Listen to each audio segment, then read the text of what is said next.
Hi, everybody, and welcome to Dr. Harry's Healthy Corner. This is where science meets lifestyle.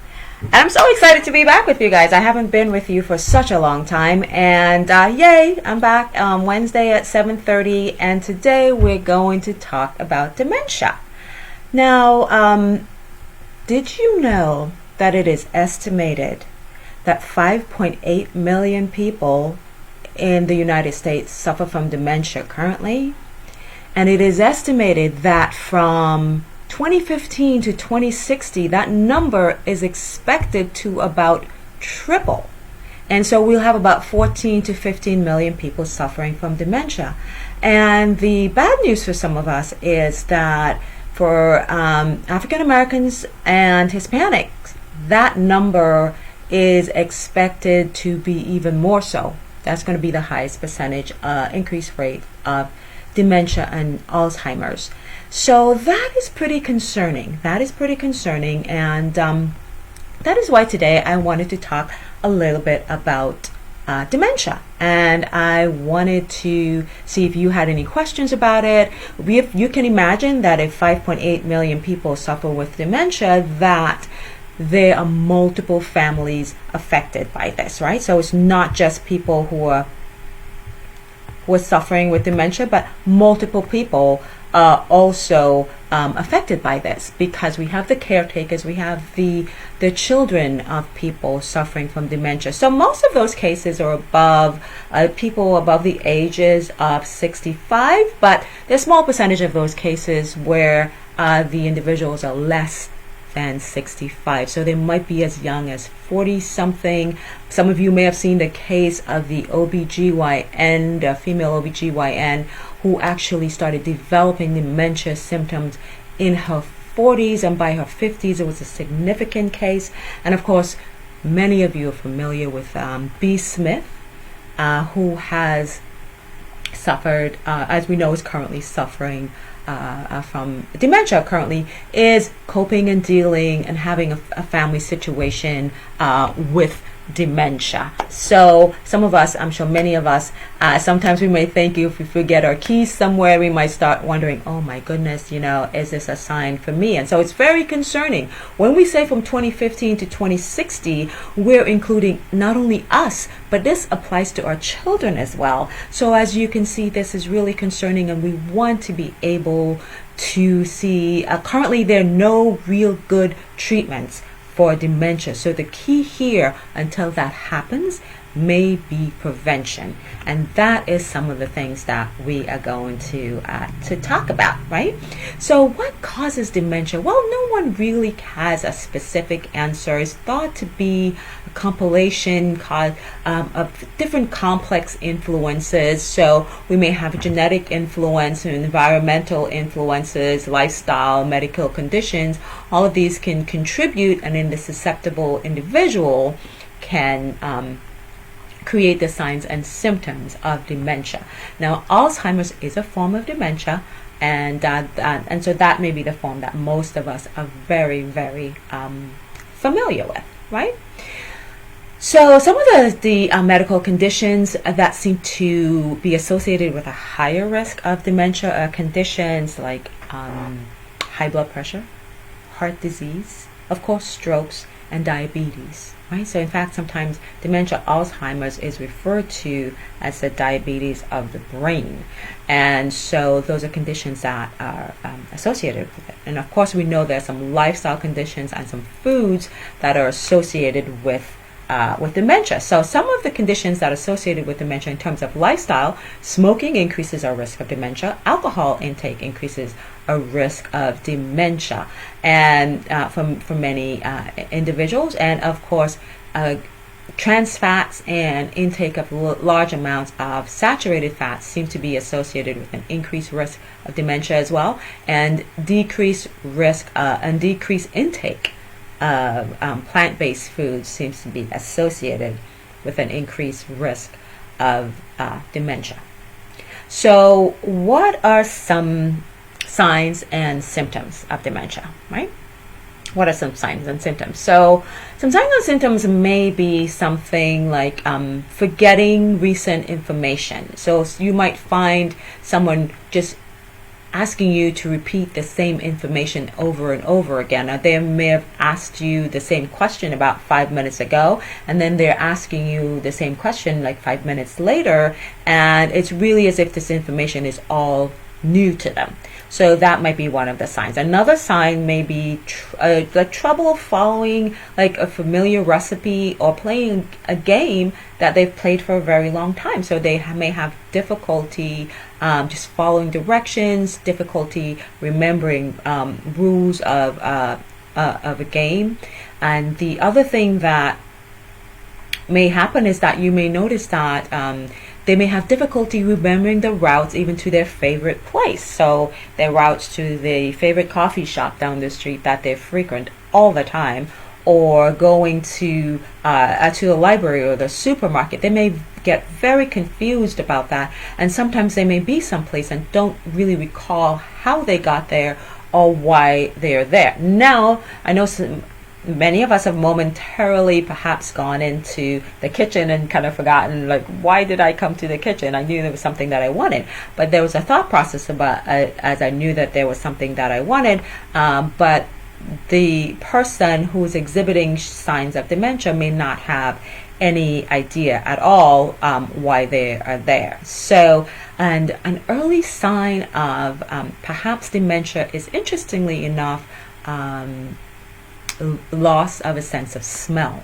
So there was a study that was done with peanut butter, because we know we all love the flavor, the scent of peanut butter, and those individuals who were not able to detect the scent of peanut butter at a certain distance seemed to be had an increased risk of dementia. So that's interesting to know. With dementia also, there may be difficulty with vision and determining contrast and having a sense of judgment in terms of a distance, for example. They may not be able to judge distances well, color contrast well, and so they may not be really safe drivers at this point, because they're not able to distinguish that. Another sign and symptom may be trouble following a conversation, and for example, they may not be able to remember the word of a familiar object, like, for example, a watch. They may not be able to remember the word. They may call it a hand clock, or may not just even recall the name of an object that, of course, is very familiar to them. It's used in everyday life, and they may have difficulty like finding the words, or difficulty maybe following along with a conversation because the words seem to be difficult for them. So another sign or symptom may be putting things in unusual places, right? So, and not really being able to retrace the steps. So they've put that thing in an unusual place, but they cannot really retrace the last 5 minutes or the last 2 or 3 places that they've been, that they could have potentially put it. Sometimes we do things like that when we're distracted. We have a lot in our mind, but the individual who is exhibiting signs of dementia has no recollection at all where they may have put that thing. So they may, for example, put their watch in the refrigerator and may not have any recollection of that. And so then they might start accusing others of stealing their property, and because they really have no recollection of that. They also start exhibiting poor judgment. And so these individuals then become very easy prey for people like telemarketers and scammers who are trying to really get them to part with money or maybe important information.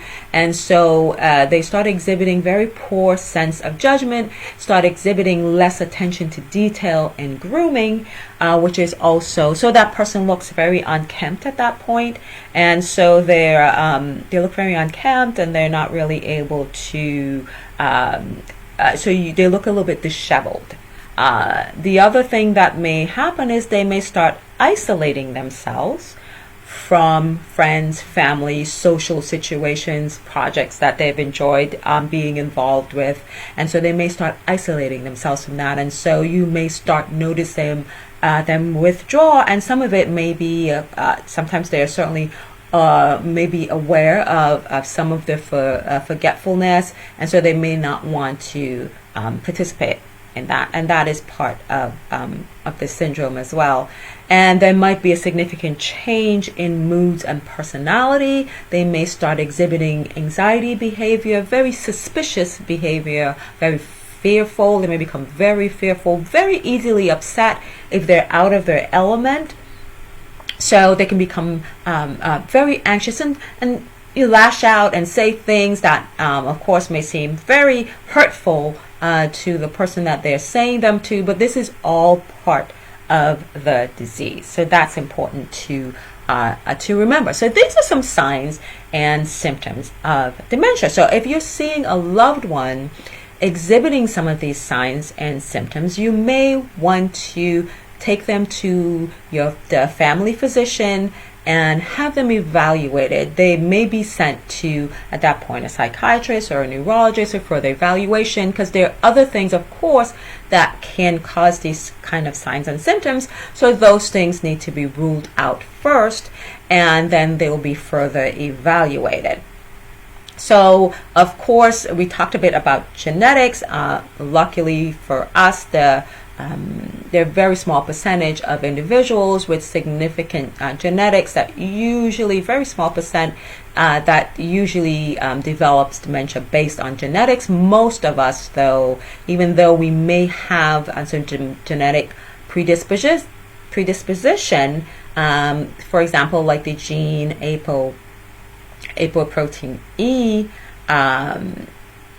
we, based on lifestyle, there's a study that actually says that individuals who have a genetic predisposition who follow an unhealthy lifestyle are significantly at increased risk for developing dementia. I believe it's about 3 times as increased a risk.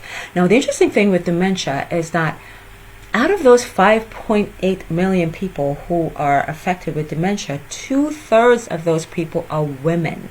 So women seems to be more significantly impacted by this brain draining disease known as, classified as dementia, which Alzheimer's falls onto that category. So it's really important that as women that we are very careful with our lifestyles, we're very careful with our mental health, we are very careful with our stress management, we're very careful with who we expose ourselves to, we're very careful of the toxic things that we expose ourselves to, because these things can have more of an impact on us, on our brain, in terms of dementia. So that is very important to know. So what are some things, I mean, what are some things that we can do that perhaps when we're talking about healthy lifestyle, what are some of the things that we can do in terms of a healthy lifestyle? Well, the first thing we want to do is eliminate the habits that predispose us to dementia. So we talked about smoking significantly increases risk. We talked about heavy alcohol use, even moderate to heavy alcohol use has been associated with increased risk of dementia. We talked about intake of trans fats and saturated fats and high intakes of sugar has actually been associated with increased risk of dementia, because the way the brain functions, the brain uses a significant amount of energy, and the brain uses about 20%.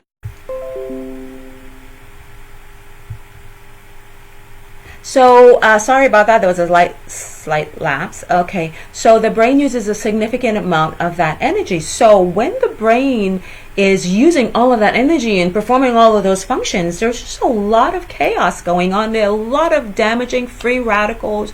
There are a lot of things being oxidized and damaged. And so we want to put ourselves in the environment that cleans those things out. And believe you me, stress is an important thing that really does, again, impacts the brain more, because it really creates all sorts of crazy reactions in the body. The stress hormones start going significantly crazy, and so that start messing with our blood sugar levels and our hormonal levels, and then that, of course, creates more damage to the brain.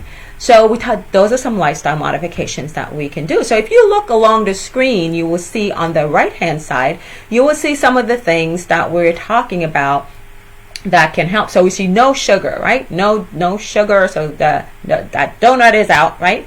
And so we are no smoking. Okay, so that is out as well. And stress management, if you're feeling like that lady in the blue, it's probably time for a walk in nature to kind of diffuse yourself, because 20 minutes in nature has been shown to manage stress.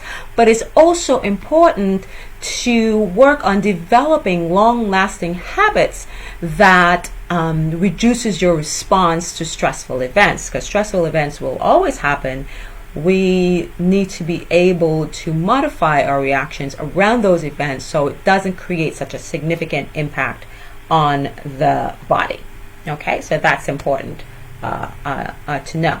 So when we look at that, another thing that we see is the types of foods that can help us to keep our brains nice and healthy and reduce our risk of dementia. And so those are types of foods we've probably spoken about before. In some ways, it's a great time for this because the berries, blueberries, strawberries, cherries, all of those things actually have been associated with decreased risk of dementia. And the two types of diets that's really been looked at positively with this is the DASH diet for hypertension and the Mediterranean diet. And both of those are significantly heavy on plant-based foods. They limit red meats.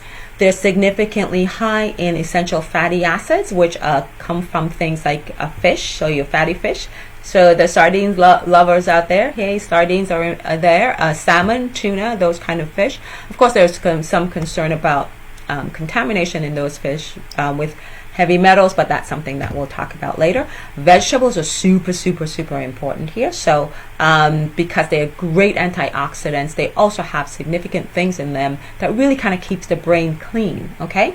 Healthy sleep habits, because when you're sleeping, believe it or not, the brain is busy sweeping out toxic buildup and cleaning it out. So it's like the brain goes into like deep cleaning mode when you go to sleep. So it's important to sleep well. And so for those of us who have issues with sleeping, know that we're increasing our risk for a risk of inflammation, developing like hypertension and diabetes, all things that we know can increase our risk of dementia. So sleeping is important. An interesting thing I just saw recently is that virtual reality is developing a sleep aid to help people who have difficulty sleeping, to help them to go back to sleep with various forms of feedback. So I'm looking forward to that one because there are many of us who have suffered from insomnia at times.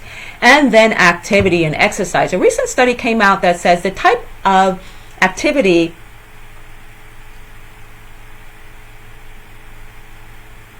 and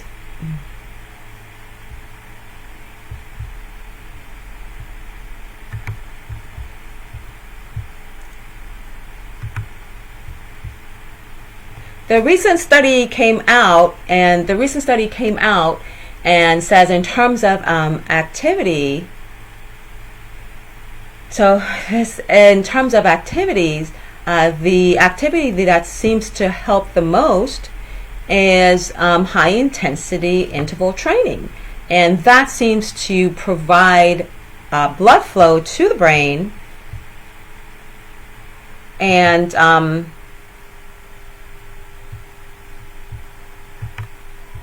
so we're having a little bit of difficulty with our stream. Okay, let's see.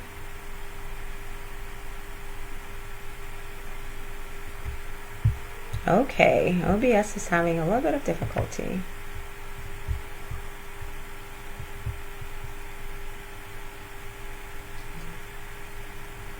Connect back.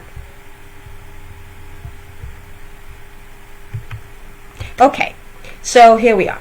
So in terms of activity, high intensity interval training has been associated with increasing blood flow to the brain in a way that seems to decrease our risk of dementia. So that's really, really good, right? That's really, really good.